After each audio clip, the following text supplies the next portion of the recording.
फटाक 30 सेकंड में खबरें डाउनलोड कीजिए तक ऐप, लिंक डिस्क्रिप्शन बॉक्स में।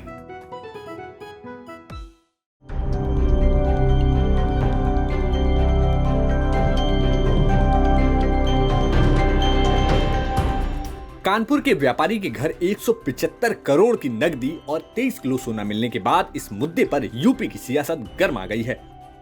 सभी पार्टियां इस मामले में मुख्य अभियुक्त पीयूष जैन और उसके राजनीतिक संबंधों को लेकर एक दूसरे पर आरोप लगा रही हैं। जहां भाजपा पीयूष जैन के घर मिले इस नकदी और सोने को बुआ और बउआ की सरकार में हुए भ्रष्टाचार से जोड़कर सामने ला रही है, तो वहीं दूसरी ओर समाजवादी पार्टी पीयूष जैन का संबंध शिखर पान मसाला से होते हुए भाजपा से जोड़ रही है। ऐसे में आज सीतापुर की जनसभा में यूपी के मुख्यमंत्री योगी आदित्यनाथ ने कहा कि ये बुआ और बबुआ के कारनामे हैं, जिसके बाद बबुआ अब जेब में इत्र की बोतल लेकर घूम रहे हैं।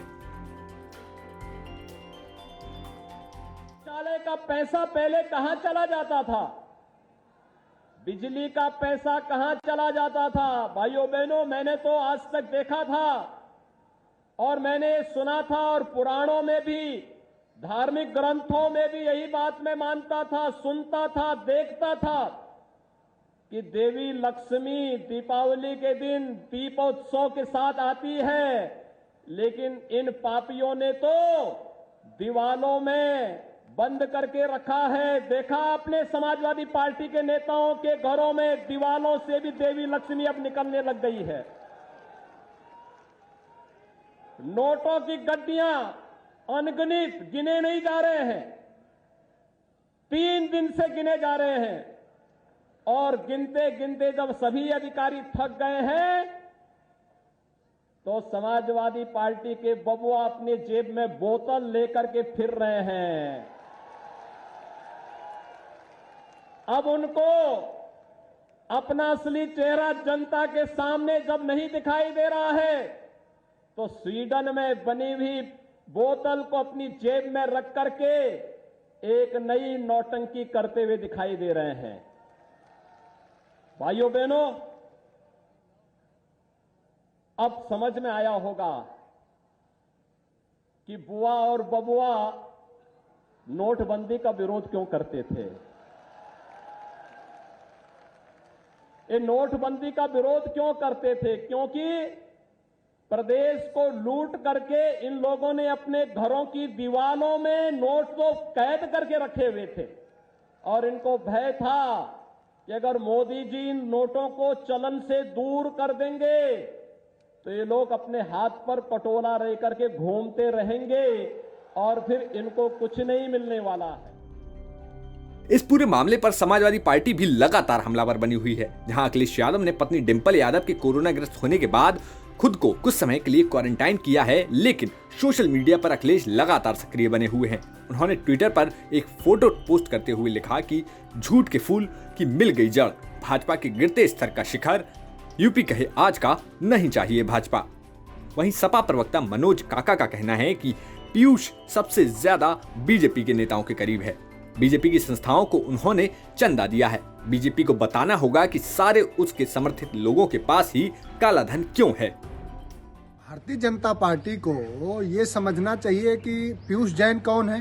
पीयूष जैन शिखर पान मसाला केस और इत्र के व्यवसायी हैं और सबसे ज़्यादा जो सूचनाएं आ रही हो भारतीय जनता पार्टी के नेताओं के करीब हैं। सबसे ज़्यादा भारतीय जनता पार्टी के नेताओं को और संस्था को उन्होंने चंदा दिया है।